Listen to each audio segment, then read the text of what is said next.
আমার বিশ্বাস কোন ইবাদত যদি তোমার দরবারে কবুল না হয়, এই ইবাদত বলতে দেরি হবে, কবুল হতে দেরি হবে না। বলে সেই ইবাদত কোনটা? আব্দুল হক মুহাদ্দিসি দেখলে বলতেছেন, আল্লাহ সেই ইবাদত হচ্ছে আমি মিলাদুন নবীর মাহফিলে বসেছি, মিলাদুন নবীর মাহফিল আয়োজন করেছি, আর সেখানে মিলাদুন নবীর মাহফিলে আমি আব্দুল হক মুহাদ্দিসি দেহলভী দাঁড়াইয়া দাঁড়াইয়া তোমার নবীকে ইয়া নবী সালামু আলাইকা বলে সালাম দিয়েছি। আল্লাহ আমার সব ইবাদত বেতা যেতে পেরে গেলেও নবীর আগমনের খুশি হইয়া মিলাদুন নবীর মাহফিলে দাঁড়াইয়া তোমাকে যে ইয়া নবী সালামু আলাইকা বলে বলে তোমার হাবিবকে যে সালাম দিয়েছি ওটা বেতা যেতে পারে। সুতরাং মিলাদ ও কিয়ামের উসিলা বানাইয়া আমি আব্দুল হক মুহাদ্দিসি দেহলভীকে মাফ করে দাও। আর যদি বলেন সুবহান। এবার দেখেন মিলাদুন নবীর গুরুত্ব আছে না নাই? প্রিয় ভাইরা, শুধু আব্দুল হক মুহাদ্দিসি দেহলভী নয়, এই যে আজকে আপনারা এই ছোট্ট পরিসরেও এই যে এলাকার মানুষদেরকে নিয়ে 10 টাকা 20 টাকা 100 টাকা নিয়ে এই যে মিলাদুন নবীর আলোচনা করেছেন, এই আলোচনার দ্বারা আপনাদের কি ফায়দা হবে? আমি একটা হাদিস বলি। অনেকে বলে যে মিলাদুন নবীর কথা হাদিসে নাই। আমি হাদিস শুধু হাদিসে আছে তা নয়, আপনারা জানেন কোরআনে কারিমের পরে সবচেয়ে বড় যে হাদিসের কিতাব, সেই হাদিসের কিতাবের নাম হচ্ছে সহিহ আল বুখারী। নাম কি? এখন আমি দলিল দিচ্ছি, সহিহ বুখারী থেকে মিলাদের দলিল দিচ্ছি, আলহামদুলিল্লাহ। বল সহিহ আল বুখারী, যেখানে কোনো সন্দেহ নাই, সেই সহিহ আল বুখারীতে ইমাম বুখারীর মতো ব্যক্তি তিনি একটা হাদিস নকল করেছেন। সেই হাদিসটা শুনলে আপনারা অবাক হয়ে যাবেন। মিলাদুন নবীর ব্যাপারে সহিহ বুখারীতে ইমাম বুখারী হাদিস এনেছেন। আপনারা জানেন আমার নবী দুনিয়াতে এসেছেন এতিম হয়ে। রাসূল দুনিয়াতে আসার আগে নবীজির বাবা নবীজি পেটে থাকা সত্ত্বেও তিনি দুনিয়া থেকে বিদায় হয়ে গিয়েছেন। নবীজি এতিম হয়ে দুনিয়াতে এসেছেন। আপনারা যারা এখানে আছেন এতিম যারা, তারা বুঝতে পারে বাপ যার নাই সে বুঝতে পারে বাপ কত বড় ধন, ঠিক কিনা? মা যার নাই সে বুঝতে পারে মা কত বড় সম্পদ। আর আমার রাসূল এমন এতিম হয়ে দুনিয়াতে এসেছেন, আমেনার পেটে ওনার বয়স মাত্র হয়েছে 6 মাস। তখনই আব্দুল্লাহ মদিনায় ব্যবসা করার উদ্দেশ্যে রওনা হয়েছেন। প্রতিমধ্যে তিনি ইন্তেকাল করে বিদায় হয়ে গিয়েছেন। এমন এতিম হয়ে নবীজি দুনিয়াতে এসেছেন।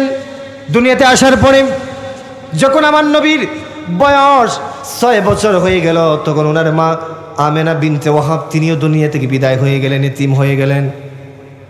প্রিয় ভাইরা, সহিহ বুখারীতে এসেছে রাসূল যেদিন দুনিয়াতে এসেছেন ওই দিন সকালবেলা নবীজির একজন চাচা ছিল, তার নাম হচ্ছে আবু লাহাব। নাম কি? কোরআনে আপনারা জানেন একটা সূরা আছে, ওই সূরার নাম কি? সূরায়ে লাহাব, যেটা আমরা নামাজে পড়ি। যে আবু লাহাবের ব্যাপারে কোরআনে সূরা এসেছে, এত বড় কট্টর কাফের আবু লাহাব, যেদিন আমার রাসূল মক্কার সমস্ত মানুষদেরকে জাবালে আবু কুবাইস পাহাড়ে একত্রিত করে বললেন, আমি মুহাম্মদকে তো তোমরা সবাই বিশ্বাস করো, এই জন্যে তোমরা আমাকে বলছো আমি আলামিন। আমি যদি আজকে তোমাদেরকে একটা কথা বলি, ওই পাহাড়ের পরে আরেকটা পাহাড় আছে, ওখানে কিছু শত্রু তোমাদেরকে আক্রমণ করার জন্য দাঁড়িয়ে আছে, তোমরা না দেখে সেটা বিশ্বাস করবে কিনা? মক্কার সমস্ত কাফের চিৎকার দিয়ে বলল, মুহাম্মদ ইবনে আব্দুল্লাহ, তুমি ছোট্ট থেকে এখন পর্যন্ত তোমার মুখে কোনোদিন মিথ্যা কথা আমরা শুনি নাই, সুতরাং তুমি যে বলেছ না দেখি আমরা সেই কথা বিশ্বাস করবো। জোরে কোন সুবহানাল্লাহ। রাসূল বললেন, তাহলে শোনো, যেহেতু তোমরা আমাকে এত বিশ্বাস করো, সেহেতু আমি তোমাদেরকে একটা দাবি জানাচ্ছি। সেটা কি? সেটা হলো, এতদিন তোমরা আমাকে নিজের মতো মনে করতা, কিন্তু আমি তোমাদের মতো কেউ নয়। আমি হচ্ছি আল্লাহর পরে যার মর্যাদা সবচেয়ে বেশি, আমি হচ্ছি আল্লাহর রাসূল, আমি হচ্ছি মুহাম্মদ সাল্লাল্লাহু আলাইহি ওয়াসাল্লাম। আমাকে তোমরা মানো, ঈমান যদি আনতে পারো, তাহলে আমি তোমাদের জন্য জান্নাতে নেওয়ার গ্যারান্টি আমি দিলাম। ওই সময় কেউ কোনো কথা বলে নাই। ওই আবু লাহাব হাতের মধ্যে একটা পাথর নিল, নাউজুবিল্লাহ নাউজুবিল্লাহ, পাথর নিয়ে আমার নবীর দিকে আঘাত করার উদ্দেশ্যে পাথর নিয়ে বলল, তাব্বাল্লাকা ইয়া মুহাম্মদ আলিহাযা জামাতানা। মুহাম্মদ, তুমি বুঝি এই জন্যই আমাদেরকে এখানে জমা করেছো? এতদিন তুমি ভালো ছিলে, আজকে থেকে তুমি পাগল হয়ে গেছো। নাউজুবিল্লাহ নাউজুবিল্লাহ। ওই কথা বলার সঙ্গে সঙ্গেই আল্লাহ তাআলা সহ্য করতে না পেরে আবু লাহাব আমার নবীকে পাথর নিয়েছে, আমার নবীকে মারবে। ওই কথা শুনে আল্লাহ তাআলা কোরআনে কারিমে সূরা লাহাব নাজিল করে জানিয়ে দিয়েছেন। আল্লাহ তাআলা বলছেন, যারা পারেন আমার সাথে বলেন, তাব্বাত ইয়াদা আবি লাহাবি ওয়া তাব। বলেন, তাব্বাত ইয়াদা আবি লাহাবি ওয়া তাব। বলেন আল্লাহু আকবার। বলেন আল্লাহ তাআলা বলেন, আবু লাহাব তুই হাত তুলেছিস আমার বন্ধুকে মারবে, তোর এই হাতের সাহস নাই আমার বন্ধুকে আঘাত করবে। সুতরাং আমি নিজেই ঘোষণা দিলাম তোর হাত ধ্বংস হোক। কিয়ামত পর্যন্ত আমার বান্দারা নামাজে দাঁড়িয়ে দাঁড়িয়ে তোকে গালি দিবে, আর এক একটা গালির কারণে আমি আল্লাহ 10টা করে নেকি তাদের আমলনামায় লিখে দিব। জোরে কোন সুবহানাল্লাহ, আরো জোরে বলেন সুবহানাল্লাহ। এবার চিন্তা করেন আবু লাহাব কত বড় কাফের। শুধু কাফের না, কট্টর কাফের। জোরে বলেন, শুধু কাফের না, কট্টর কাফের। প্রিয় ভাইরা, যেই হাদিসটা বলতেছিলাম শুনেন, এই যে মিলাদুন নবীর মাহফিলের আয়োজন করেছেন, আপনাদের কি ফায়দা হবে এটা বোঝানোর জন্য আমি বলতেছি। সহিহ বুখারীতে এসেছে, ওই আবু লাহাবের একজন দাসী ছিল, তার নাম ছিল সুয়াইবা। যেদিন আমার রাসূল দুনিয়াতে এসেছিলেন, সুয়াইবা আবু লাহাবকে কি বলে, আবু লাহাব একটা খবর শুনছো নাকি? বলে কি? বলে ওই যে তোমার ভাই আব্দুল্লাহ, তিনি তো দুনিয়াতে নাই, তোমার এত সুন্দর একটা বাতিজা দুনিয়াতে এসেছে, যার চেহারার দিকে তাকাইলে চক্ষু জুড়িয়ে যায়। সুবহানাল্লাহ পড়ে। যার চেহারার দিকে তাকাইলে আকাশের পূর্ণিমার চাঁদের থেকে আরো সুন্দর চেহারা দেখা যায়, যাকে দেখার জন্য মক্কার মানুষ লাইন ধরে ফেলেছে। অন্ধকার ঘরের ভিতরে নিলে ওই শিশু সন্তান অন্ধকার ঘরের ভিতরে গেলে ঘর পূর্ণিমার চাঁদের থেকে আরো বেশি আলোকিত হয়ে যায়। সুয়াইবা এইভাবে আবু লাহাবকে বলতেছে, আবু লাহাব শুনছো কি সেই খবর? আবু লাহাব নবীজির মিলাদুন নবীতে খুশি হইয়া সুয়াইবা এত সুন্দর একটা খবর দেওয়ার কারণে তার ডান হাতের শাহাদাত আঙ্গুলি এইভাবে ইশারা করে বলে, সুয়াইবা এত সুন্দর তুই আমাকে খবর দিয়েছিস, যা আমি খুশি হয়ে গেলাম, আজকে থেকে তোকে আমি মুক্তি দিয়ে দিলাম, আজাদ করে দিলাম। জোরে কোন সুবহানাল্লাহ। নবীজির মিলাদে খুশি হইয়া এইভাবে ডান হাত দিয়া তার দাসীকে মুক্তি করে দিছে। প্রিয় ভাইরা শোনেন, এই সামান্য আবু লাহাব কাফের হওয়ার পরও, বেঈমান হওয়ার পরও নবীজির ঈদে মিলাদুন নবীতে সামান্য খুশি হইয়া ডাইন হাত দিয়ে তার দাসীকে আজাদ করার কারণে আবু লাহাবের কি ফায়দা হয়েছে সেই কথা আমি বলতেছি শোনেন। নবীজির চাচা আব্দুল্লাহ বিন আব্বাস একদিন স্বপ্নে আবু লাহাবকে দেখতেছেন। দেখে আব্দুল্লাহ বিন আব্বাস আবু লাহাবকে বলতেছেন, ভাই কি খবর? তুমি তো আমার বাতিজার কথা শোনো নাই, কবরের অবস্থা কি একটু আমাকে বলো। আবু লাহাব কয়, আব্দুল্লাহ বিন আব্বাস রে, কবরের অবস্থা খুব খারাপ, এমন কোনো দিন নাই যেই দিন আমার উপর দুরমুজ চলে না। আবু লাহাব বলতেছে, আব্দুল্লাহ বিন আব্বাস এমন কোনো দিন নাই যেই দিন ফেরেশতারা আমাকে উত্তম মাত্তম করে না, প্রতিদিন আমার কবরে আযাব হয়, তবে একটা দিন আমার কবরের আযাব হালকা হয়ে যায়। সুবহানাল্লাহ পড়ে। শুধু কবরের আযাব হালকা হয় তা নয়, ওই যে আব্দুল্লাহ বিন আব্বাস জিজ্ঞেস করলেন, কোন দিন তোমার কবরের আযাব হালকা হয়ে যায়? তিনি অবাক হয়ে গেলেন যে তুমি কাফের, কাফেরের কবরের আযাব তো মাফ নাই, কাফেরের কবরের আযাব মাফ আছে নাকি? কিন্তু এই কথা বলার পরে আব্দুল্লাহ বিন আব্বাস বলতেছেন, কি বলো, তোমার কবরের আযাব আল্লাহ একদিন মাফ করে দেয়? বলে হ্যাঁ। বলে কোন দিন? ওই সময় আবু লাহাব বলতেছে, আব্দুল্লাহ বিন আব্বাস শোনো, দুনিয়ার মানুষদেরকে একটা খবর তুমি শোনাই দিবা, ওই যে যেদিন আমার ভাতিজা মোহাম্মদ ইবনে আব্দুল্লাহ দুনিয়াতে এসেছিল, আর আমার দাসী সুয়াইবা নবীজি দুনিয়াতে এসেছেন সেই খবর আমার কাছে গিয়ে পৌঁছাই দিয়েছিল, আর আমি খুশি হইয়া নবীজির মিলাদুন নবীতে খুশি হইয়া আমার ডান হাত দ্বারা আমার দাসীকে আজাদ করে দিয়েছিলাম। আব্দুল্লাহ বিন আব্বাস রে, এতটুক খুশি হওয়ার কারণে আমার আল্লাহ আমার প্রতি এত খুশি হয়েছেন, আমি কাফের হওয়ার পরও নবীজির মিলাদুন নবীতে খুশি হওয়ার কারণে প্রতি সোমবার আল্লাহ পাক আমার কবরের আযাব বন্ধ করে দেয়। জোরে কোন সুবহানাল্লাহ। আব্দুল্লাহ বিন আব্বাস শুনো, শুধু কবরের আযাব মাফ হয় সোমবারে তা নয়। সুবহানাল্লাহ বলে সুবহান। শুধু কবরের আযাব মাফ হয় তা নয়, যেই শাহাদাত আঙ্গুলি দ্বারা আমি ওই যে আমার দাসী সুয়াইবাকে আজাদ করে দিয়েছিলাম, ওই শাহাদাত আঙ্গুলের মাধ্যমে জান্নাত থেকে আল্লাহ তাআলা একটা ঝর্ণার নহর জারি করে দেয়, আর ওই নহরের পানি ওই শাহাদাত আঙ্গুলের দ্বারা আমার ভিতরে প্রবেশ করে, আর আমি পানি খাইয়ে আমার কলিজা ঠান্ডা হয়। আব্দুল্লাহ বিন আব্বাস রে, আমি কাফের হওয়ার পরও সারা সপ্তাহ আমার কবরে আযাব হয়, কিন্তু ঈদে মিলাদুন নবীতে খুশি হওয়ার কারণে আল্লাহ তাআলা প্রতি সোমবার আমি আবুল আহাবের একদিন কবরের আযাব মাফ করে দেয়। জোরে কোন সুবহানাল্লাহ, আরো জোরে বলেন সুবহানাল্লাহ। এবার আপনারা বলেন আবুল আহাব কট্টর কাফের। কট্টর কি? কাফের। জোরে বলেন কট্টর কি? যার ব্যাপারে সূরা এসেছে সেই আবুল আহাব যদি ঈদে মিলাদুন নবীতে খুশি হওয়ার কারণে একদিন আল্লাহ পাক কবরের আযাব বন্ধ করে দিতে পারে।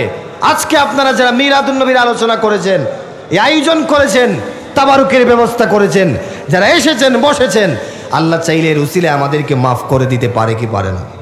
আরো জোরে বলেন পারে কি পারে না? প্রিয় ভাইরা, আমি সংক্ষেপ করে নিচ্ছি। দেখেন, ঈদে মিলাদুন নবীর আলোচনা এটা সামান্য সময় করলে শেষ হবে না। কোরআনে কারিমেও ঈদে মিলাদুন নবীর কথা আল্লাহ তাআলা উল্লেখ করে দিয়েছেন। হাদিসেও ঈদে মিলাদুন নবীর কথা এসেছে। শুধু তা নয়, রাসূল যে দুনিয়াতে আসবেন, আখেরি নবী যে দুনিয়াতে তাশরীফ আনবেন, এই কথা বলেছেন সাইয়্যিদুনা আদম। সুবহানাল্লাহ বলেন। সাইয়্যিদুনা আদম তার উম্মতদেরকে বলেছেন যে একজন নবী দুনিয়াতে আসবে, তিনি হলেন রাহমাতুল লিল আলামিন। সাইয়্যিদুনা আদম পৃথিবীতে বিদায় হওয়ার পরে শীস আলাইহিস সালাম তিনিও বলেছেন একজন নবী আসতেছে, যিনি কে? রাহমাতুল লিল আলামিন। ইব্রাহিম নবী একই কথা বলেছেন যে কিছুদিন পরে একজন নবী আসবে, তিনি হলেন রাহমাতুল লিল আলামিন। ঈসা নবীও একই কথা বলেছেন যে এমন একজন নবী আসবে, তিনি হলেন রাহমাতুল লিল আলামিন। ওই নবী যখন দুনিয়াতে তাশরীফ নিয়ে আসবে, ওই সময় আমাদের নবুয়তির দরজা সব কিছু বন্ধ হয়ে যাবে। আমরা আল্লাহর কাছে ওয়াদা দিয়েছি, আখিরি নবী আসার পরে আমাদের নবুয়তের দরজা বন্ধ। জোরে কোন সুবহানাল্লাহ। নবুয়তের দরজা বন্ধ। সবাই বলছে যে আসতেছে রাহমাতুল্লিল। জোরে বলেন রাহমাতুল্লিল। এই যে দেখেন না, প্রধান অতিথি আসলে কিছুক্ষণ পর মাইকে কি বলা হয় যে প্রধান অতিথি আসতেছে, প্রধান অতিথি। তা আমার নবী তো প্রধান অতিথি, আমার নবী কি? এই জন্য আদম নবী বলতেছেন যে রাহমাতুল লিল আলামিন আসতেছে, রাহমাতুল লিল আলামিন। ইব্রাহিম নবী বলছেন রাহমাতুল লিল আলামিন। মুসা নবী বলছেন একই কথা, রাহমাতুল লিল আলামিন। আস্তে আস্তে আসলেন 570 খ্রিস্টাব্দে, 570 12 রবিউল আউয়াল। সুবহানাল্লাহ বলে সুবহান। এখানে আরেকটি বিষয় অনেকে বলে থাকে, সেটা কি জানেন? যারা ওই যে মিলাদুন নবী মানে না, এরা কিছু যুক্তি উপস্থাপন করে। তাদের বেশ কিছু যুক্তির মধ্যে একটা যুক্তি হচ্ছে যে আপনারা মিলাদুন নবী পালন করেন, ভালো কথা। নবীজি 12 রবিউল আউয়াল এসেছেন, আবার 12 রবিউল আউয়াল তো দুনিয়া থেকে বিদায় হয়েছেন। তো আপনারা মিলাদুন নবী পালন করেন, জন্মদিন পালন করেন, মৃত্যুদিন পালন করেন না কেন? জোরে কোন নাউজুবিল্লাহ। এটা কোনো আলেমের কথা হতে পারে? এটা যে সাধারণ পাবলিক, যারা সাধারণ কোরআন হাদিস বোঝে না, আপনারাও শুনলে তো বলেন হায় হায়, কথা তো সত্য। কারণ নবীজি আগমনে সবাই খুশি, কিন্তু ওই দিন যে বিদায় হয়েছেন কান্নার দরকার আছে না নেই? এটা কোনো আলেমের কথা না। আমি আপনাদেরকে বলি শুনেন, আমরা মিলাদুন নবী পালন করি। নবীজি এসেছেন 12 রবিউল আউয়াল, যদিও এটা নিয়ে মতানৈক্য আছে। কেউ বলছেন 9 রবিউল আউয়াল, যেমন আজকে কয় তারিখ? আজকে 9 রবিউল আউয়াল। কেউ বলছেন 12 তারিখ। তবে অধিকাংশের মত হচ্ছে নবীজি এসেছেন 12 রবিউল আউয়াল। তবে এই কথা কোনো কিতাবে লেখা নাই নবীজি বিদায় হয়েছেন 12 রবিউল আউয়াল। থাকলে দেখাও, আমাদেরকে দেখাও কোন কিতাবে লেখা। এটা তো তোমাদের চাপাবাজি। এটা কি চাপাবাজি? এক। দ্বিতীয় কথা, যদি ধরে নিলাম, তর্কের খাতিরে ধরে নিলাম যে নবীজি এসেছেন 12 তারিখ, বিদায় হয়েছেন 12 তারিখ, তো আমরা জন্মদিন পালন করি, মৃত্যুদিন কেন পালন করি না? তর্কের খাতিরে ধরে নিলাম। এর 1 নম্বর জবাব হচ্ছে, শুনেন, মৃত্যুদিন পালন হয় কার? যে মারা গেছে। মৃত্যুদিন পালন হয় কার? জুড়ে কোন? আপনাদের কাছে আমি জানতে চাই, আমার নবী মরা নবী না জিন্দা নবী? আর একটু জুড়ে বলেন। এই যে দেখেন তাদের আকীদা কি দেখেন, কারণ তাদের তো আকীদা হচ্ছে নবী মরনে के लिए মাটি के साथ मिल गई है, নবী মরে মাটির সাথে। এই জন্যই তারা এই যুক্তি দেয়, কয় তোমরা মিলাদুন নবী পালন করো, জন্মদিন মৃত্যুদিন পালন না করো। আরে বেটা বেকুব, নবী তো আমাদের মতো মারা যান নাই। তোর বাপ মরলে তুই মৃত্যুদিন পালন করবে, নবীর মৃত্যুদিন পালন করা যাবে কেন? মৃত্যুদিন পালন করলে তো বোঝা গেল নবীজি মরা নবী। আহলে সুন্নাত ওয়াল জামাতের আকীদা, আপনারা চিৎকার দিয়ে বলেন আমার নবী মরা নবী না জিন্দা নবী? এখন আমার নবী রওজাতে জিন্দা আছে না নাই? আছে। তবে কিছুক্ষণের জন্য আমার নবীর রূহকে আল্লাহ নিয়েছিলেন, কিছুক্ষণের। এ বিষয়ে মাদারিজুন নবুওয়াতে আব্দুল হক মুহাদ্দিস দেহলভী এনেছেন যে নবীজি যেদিন ইন্তেকাল করেছেন, ওই সময় সাহাবায়ে কেরাম কান্নার রুল পড়ে গেল। সাইয়েদনা ওমর হাতের মধ্যে তরবারি নিয়ে বলে, কে আছো? যে বলবে আমার নবী মারা গেছে আমি কল্লা উড়াইয়া দেব। সুবহানাল্লাহ। সাহাবায়ে কেরাম বলে কি বলো উমর, তুমি বলতেছো কল্লা উড়িয়ে দিবা, কারণ কি নবী তো মারা গেছে। কই দেখো এদিকে আসো। সেইদিনা ওমর সাহাবায়ে কেরামদেরকে আনলেন, আবু বকরকে ডাকলেন, উসমানকে ডাকলেন, দেখেন এদিকে আসেন। তারা আসলেন, এসে দেখেন সেদিনা ওমর বললেন তোমরা এক কাজ করো, তোমাদের কান আমার নবীর টুট মুবারকের মধ্যে লাগাও। সুবহানাল্লাহ। সেদিনা ওমর সহ সাহাবায়ে কেরাম বলেন দুনিয়ার মানুষ শোনো, নবীজি আমাদের মতো মারা যান নাই, আমরা খোদার কসম আমরা শুনেছি, আমাদের কান যখন নবীজির টুট মুবারকে লাগিয়েছি আমরা শুনেছি নবীজি বলছেন ইয়া রব্বি হাবলি উম্মতি। যদি বলেন সুবহানাল্লাহ। এবার আপনারা বলেন নবীজি মরা না জিন্দা? কিছুক্ষণের জন্য আল্লাহ তাআলা রূহ নিয়েছিলেন, আবারও নবীজির রূহ মুবারক ফিরত দেওয়া হয়েছে। নবীজি রওজাতে এখনো জিন্দা, কিয়ামত পর্যন্ত জিন্দা। এই জন্য আমরা মরা নবীর উম্মত না জিন্দা নবীর উম্মত? এই জন্য আমরা জন্মদিন পালন করি, মৃত্যুদিন পালন করি। মৃত্যুদিন তার পালন হয় যে মারা গেছে। আপনারা বুঝে থাকলে বলেন আমার নবী মরা না জিন্দা? দুই, শরীয়তের একটা হুকুম আছে, একটা উসুল আছে, সেটা কি জানেন? যে একজন মানুষের মৃত্যু 3 দিন পর তার শোক দিবস পালন করা যায় না, সর্বোচ্চ 3 দিন। কয়দিন? সাধারণ একজন মানুষের শোক যদি 3 দিনের পর পালন করা যায় না, তো নবীজি আজ থেকে বিদায় হয়েছেন কত বছর আগে? 1500 বছর আগে। এখন কি আমরা মৃত্যুদিন পালন করি? আমাদেরকে কুত্তায় কামড়াইছে নাকি? নাউজুবিল্লাহ বলেন, নাউজুবিল্লাহ। বলেন আমাদের নবী মরা নবী না জিন্দা নবী? তিনি এখনো রওজা মুবারকে আমাদের দুরূদ শরীফের আওয়াজ শুনতে পান কি পান না? এই জন্য ইমাম কাজী আয়াজ বলছেন নবীকে মৃত্যু বলা যাবে না। ইমাম কাজী আয়াজ আশ-শিফা বি-তারিফি হুকুকিল মুস্তাফা কিতাবে বলছেন, দুনিয়ার মানুষ শোনো, নবীকে মরা নবী বলা যাবে না। ফালা মাউতা ওয়ালা ফাউত কুল্লুহুম বাল ইন্তেকাল। নবীজি মারা যান নাই, নবীজি ট্রান্সফার হয়েছেন। কি হয়েছেন? ছিলেন দুনিয়াতে, গিয়েছেন আখেরাতে। ছিলেন দুনিয়াতে, গিয়েছেন, এতটুকুই পার্থক্য। ট্রান্সফার হয়েছেন। নবীজি আমাদের মতো মারা যান নাই। আমার নবী এখনো রওজা মুবারকে জিন্দা। এই জন্য জিন্দা নবীর মৃত্যুদিন পালন হয় না, হায়াতুন নবীর মৃত্যুদিন পালন হয় না, জিন্দা নবীর মৃত্যুদিন পালন হয় না, জিন্দা নবীর জন্মদিন পালন হয়। সমস্ত উলামায়ে কেরাম এই বিষয়ে একমত। সবাই ঈদে মিলাদুন নবী পালন করেছেন। শুধু বাংলাদেশে নয়, পৃথিবীর বিভিন্ন দেশে ঈদে মিলাদুন নবী হচ্ছে যেরকম সুবহান। এবং আমাদের এই পাক ভারত উপমহাদেশের যারা সর্বশ্রেষ্ঠ বুজুর্গ, আমি তো আগেই বলছি আব্দুল হক মুহাদ্দিসে দেহলভির কথা। এবার আরেকজন বুজুর্গের কথা বলি, ওনার নাম হচ্ছে শাহ ওলিউল্লাহ মুহাদ্দিসে দেহলভি। শাহ ওলিউল্লাহ মুহাদ্দিসে, তিনি কি আমাদের দেশের মতো হুজুরদের মতো নাকি? না, পাক ভারত উপমহাদেশের সর্বশ্রেষ্ঠ বুজুর্গ, তিনি মুজাদ্দিদ। তিনি কে? শাহ ওলিউল্লাহ মুহাদ্দিসে দেহলভি। শাহ ওলিউল্লাহ মুহাদ্দিসে দেহলভি এত বড় বুজুর্গ, তিনি বলছেন যখনই রবিউল আউয়াল মাস আসতো তখন আমি ওলিউল্লাহ মুহাদ্দিসে দেহলভি নবীজির ঈদে মিলাদুন নবীর আয়োজন করতাম। সুবহানাল্লাহ পড়ে সুবহানাল্লাহ। প্রতি বছর আমি খাবারের আয়োজন করতাম, মানুষদেরকে দাওয়াত দেখাওয়াতাম। উপলক্ষ হচ্ছে ঈদে মিলাদুন নবী, অর্থাৎ নবীজির আগমনকে উপলক্ষ করে। নবীজির আগমনকে শাহ ওলিউল্লাহ মুহাদ্দিসে দেহলভি বলেন, দুনিয়ার মানুষ শোনো, এক বছর এমন একটা অবস্থা দেখা দিল, আমার আর্থিক অবস্থা খুবই খারাপ হয়ে গেল। আমি যে মানুষদেরকে খাওয়াবো সেই টাকা পয়সা পর্যন্ত আমার কাছে নাই। সুবহানাল্লাহ পড়েছে। আমি চিন্তা করলাম প্রতি বছর মানুষদেরকে মিলাদুন নবীর দাওয়াত দেই, তাবারুকের ব্যবস্থা করি, মানুষদেরকে খাওয়াই। আর এবছর আমি মিলাদুন নবী করব না, আমার কাছে টাকা নাই, সেই জন্য আমি মিলাদুন নবী বাদ দিব, সেটা হতে পারে না। এই জন্য তিনি সিদ্ধান্ত নিলেন অল্প পরিসরে হলেও, ছোট্ট আয়োজন হলেও আমি নবীজির মিলাদুন নবীর মাহফিল করব। এজন্য কিতাবে লেগে শাহ ওলিউল্লাহ মুহাদ্দিসে দেহলভি সামান্য কিছু টাকা দিয়ে কিছু চানা বুট কিনলেন। চানার বুট, চানা চিনেন তো? চানা আর বুট, এই চানা আর বুট কিনে কয়েকজন লোকদেরকে একত্রিত করে বসলেন আর নবীজির জন্মের কাহিনী বলতেছেন, নবীজির পিতার নাম কি, মাতার নাম কি, এগুলো বলতেছেন। আর মিলাদ শেষে, দোয়া শেষে, মোনাজাত শেষে তাবারুক হিসাবে এই বুটগুলা, সামান্য বুটগুলা মানুষদেরকে দিচ্ছেন তাবারুক হিসাবে। সুবহানাল্লাহ। আর চোখের পানি ছাড়তেছেন আর বলতেছেন, মালিক প্রতি বছর বড় আয়োজন করি নবীজির মিলাদুন নবী উপলক্ষে, কিন্তু কি করবো, আমার কাছে টাকা নেই, এবছর তো করতে পারি না। এজন্য এই সামান্য বুট আর চানা দিয়ে তারপর আমি নবীজির মিলাদুন নবীর আয়োজন করব, মিলাদুন নবী বাদ দিব না। জোরে কোন সুবহানাল্লাহ। এইভাবে তিনি কাঁদলেন, মানুষদেরকে খাওয়ালেন। দেখেন কি হয়, দেখেন প্রিয় ভাইরাম, শাহ ওলিউল্লাহ মুহাদ্দিসে দেহলভী বলেন, সারাদিন আমার ভিতরে হাই হুতাশ ছিল, হাই রে মানুষদেরকে খাওয়াতে পারলাম না, এই সামান্য চানার বুট দিয়ে মিলাদুন্নবীর আয়োজন করলাম।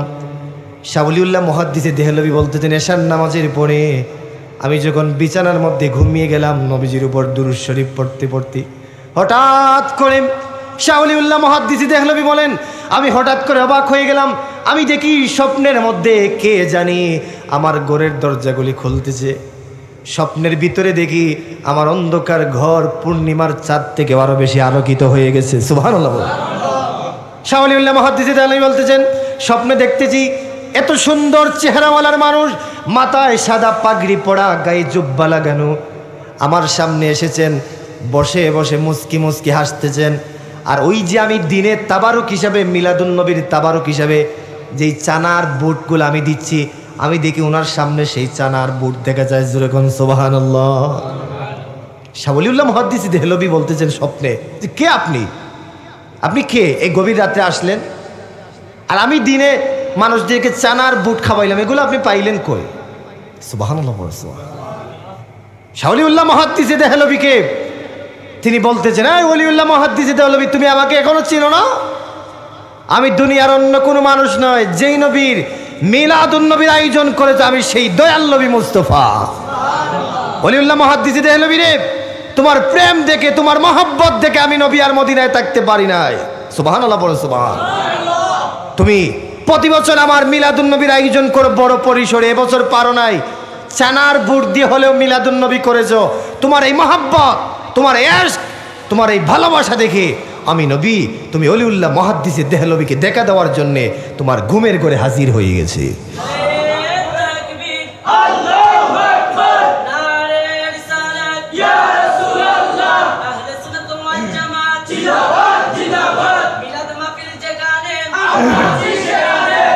ভাইরা দেখুন, সামান্য পরিসরে ওলিউল্লাহ মুহাদ্দিসে দেহলভী মিলাদুন্নবীর আয়োজন করেছেন, চানার বুট দিয়ে নবীজির দিদার নসিব হয়ে গেছে। যেটা আপনারা বুঝে থাকলে আওয়াজ দিয়ে বলেন, সব মাহফিল বেতাজে গেলেও আজকের এই মাহফিল কি বেতা যেতে পারে? এজন্য আমরা সবাই মিলাদুন্নবীর পক্ষে না বিপক্ষে? বলেন, পক্ষে না বিপক্ষে? আমরা যতদিন আছি মিলাদুন্নবী পালন করবো, রাজি আছেন? যারাই বেদাতি বলক না কেন, যত কিছু বলক না কেন, নবীর পক্ষে থাকার কারণে আমাকে বেদাতি না, আমাকে মুশরিক বললেও আমি সেটা শুনতে রাজি আছি। তারপর নবীর মহব্বত থেকে আমাকে কেউ দূরে সরাতে পারবে? এটার নাম ঈমান। এটার নাম কি? জোরে কোন, এটার নাম কি? ঈমান। সাহাবায়ে কেরাম, আরে সাহাবায়ে কেরাম তো নবীর মহব্বতে স্ত্রীকে বাসর ঘরে রেখে জিহাদে চলে গেছেন। সাহাবায়ে কেরাম তো বাবাকে তালাক দিয়েছেন। এই যে সাইয়েদনা ওমর ফারুক রাদিয়াল্লাহু তাআলা আনহু, ইসলামের দ্বিতীয় খলিফা, তিনি কেমনে হলেন? মহব্বতে হয়েছেন। নবীর মহব্বতের কারণে ওমর ফারুক নিজের বাবার কল্লাকে দ্বিখণ্ডিত করে ফেলেছে। কল্লা হাতে নিয়ে নবীর কাছে এসে কয়, হুজুর এবার আপনি ফয়সালা দেন, আমি জান্নাতি না জাহান্নামী? সুবহানাল্লাহ। এক হাতে বাবার কল্লা, আর এক হাতে কি তরবারি। মহব্বত কাকে বলে? মহব্বত কাকে বলে? নবীজি কি বলবেন? ওমর কি ব্যাপার, তোমার হাতে কি? বলে, হুজুর এটা আমার বাবা খাত্তাবের কল্লা। বলে, বলো কি? বলে, হুজুর এবার আপনি ফয়সালা দেন, আমি জান্নাতি না জাহান্নামী? নবীজি কিছু বলে না। আল্লাহ কয়, জিবরাইল যাও, তাড়াতাড়ি যাও, তুমি যাও। আল্লাহ কয়, জিবরাইল যাও, আমার নবীর মহব্বতে ওমর বাবার কল্লাকে দ্বিখণ্ডিত করেছে। আমার নবী কি বলবে? দ্বিধাদ্বন্দ্বে আছে। যাও, ফতোয়া দিচ্ছি আমি আল্লাহ, বলে দাও ওমর দুনিয়া থেকে জান্নাতি। আর জোরে কোন সুবহানাল্লাহ। 10 জন পুরুষ সাহাবী দুনিয়া থেকে জান্নাতের বেহেশতের সার্টিফিকেট পাইছে, তার মধ্যে একজন হচ্ছেন সাইয়েদনা ওমর ফারুক রাদিয়াল্লাহু তাআলা। এই জন্য মহব্বত রাখেন। কে কি বললো, কে বেদাত বললো, কে জায়েজ বললো, আপনি ওইখানে তালাশ করবেন না। এরা যে ফেতনাবাজ, এর বাস্তব প্রমাণ হচ্ছে এটাই। মিলাদুন্নবী, আচ্ছা বলেন, এই যে এতক্ষণ আলোচনা করলাম, মাগরিবের পর থেকে আলোচনা, এখানে কি আমার বাবার সম্পর্কে করছি নাকি? না এলাকার চেয়ারম্যান সম্পর্কে? নবীজির সম্পর্কে? কার সম্পর্কে? আর নবীজির সম্পর্কে তো আল্লাহ নিজেই আলোচনা করেছে রূহের জগতে। সুবহানাল্লাহ পড়েন। সূরা আলে ইমরান 81-82 নম্বর আয়াত খুলো।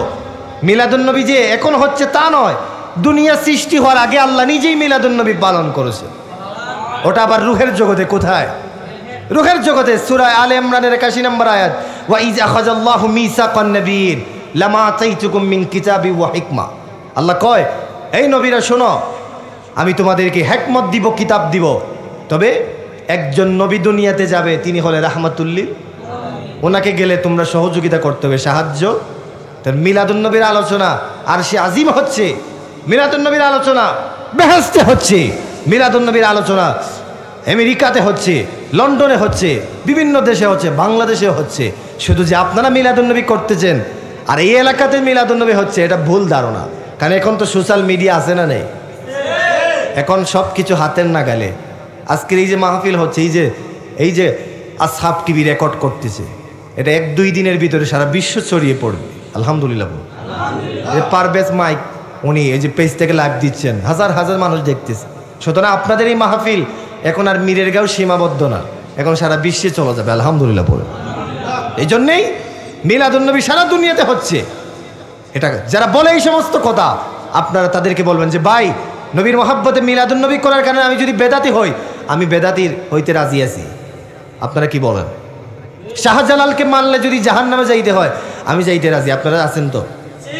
কারণ শাহজালাল যে পথে আমরা, শাহপরান যে পথে আমরা, 360 আউলিয়া কেরাম যেই পথে আমরা, সেই পথে, ঠিক কিনা? শাহজালালকে রেখে আমরা জান্নাতে যেতে, আর যারা অলি আল্লাহর মাজার কিনে ষড়যন্ত্র করতেছে, আল্লাহ যেন এদেরকে হেফাজত করে, বলে আমিন। আজকের মাহফিলকে যেন আল্লাহ কবুল করে, বলেন আমিন। আলহামদুলিল্লাহ, অনেকেই এসেছেন, মসজিদ ভরপুর। কারণ আশিকের রাসূল বেশি প্রয়োজন হয় না, এই কয়েকজনেই যথেষ্ট, কয়েকজনেই কি। আর এই মাহফিল করার কারণে এই এলাকাবাসী ধন্য। বিশেষ করে কবরস্থান আছে না আশেপাশে, এই কবরস্থানের মুর্দিগানরা যে কত খুশি, এটা আপনি কল্পনাও করতে পারবেন না। আপনি তো বাড়িতে মশর টাঙ্গে ঘুমাই থাকলেন, খবরের মুর্দিগানরা বলতেছে, হায় রে, সারা রাত যদি চলতো, হায় রে, যতক্ষণ বেশি চলবে ততক্ষণ তো খবরের আযাব মাফ থাকবে। সুবহানাল্লাহ পড়েছে। এর জন্যে আমি আপনাদের কাছে অনুরোধ করব, সবাই প্রতি বছর অল্প স্বরে হলেও, যেভাবে শাহ ওলিউল্লাহ মুহাদ্দিসে দেহলভির কথা বললাম, তিনি অল্প স্বরে চানা আর বুট দিয়ে মিলাদুন্নবী করেছেন। বড় করতে হবে তা নয়, অল্প স্বরে হলেও যেন প্রতি বছর এই মিলাদুন্নবীর মাহফিলটা অন্ততপক্ষে এখানে জারি থাকে। আপনারা চান কি চান না? একদিন আপনি থাকবেন না, একদিন আমি থাকবো না, এখানে যারা আছেন আমরা কেউ থাকবো না, কিন্তু এই মাহফিলটা যদি চালু থাকে, আমাদের জন্য দোয়া হবে, আমাদের জন্য কি হবে, আর এর সওয়াব আমাদের কবরে। এই জন্য মনে রাখবেন, আপনি যদি আপনার ছেলেকে নিয়ে আপনার বাবার কবর জিয়ারতে যান হাতে ধরে, একদিন সেও তার ছেলেকে নিয়ে যাবে, স্বাভাবিক। আপনি যদি না যান, সেও যাবে না। এই জন্য এই মাহফিল যদি আপনি জারি রাখেন, আপনার মুখের মাধ্যমে, কথার মাধ্যমে, শারীরিক, আর্থিক দানের মাধ্যমে, এই সওয়াব কিয়ামত পর্যন্ত আপনার কবরে পৌঁছতে থাকবে। আলহামদুলিল্লাহ পড়ে আলহামদুলিল্লাহ। আপনারা আবারও চিৎকার দিয়ে বলেন, মিলাদুন্নবী আমরা চাই কি চাই না? প্রতি বছর এখানে হোক, আপনারা চান কি চান না? দেখে হাত তুলেন, আল্লাহ তো দেখতেছে। নারে তাকবীর, নারে রিসালাত।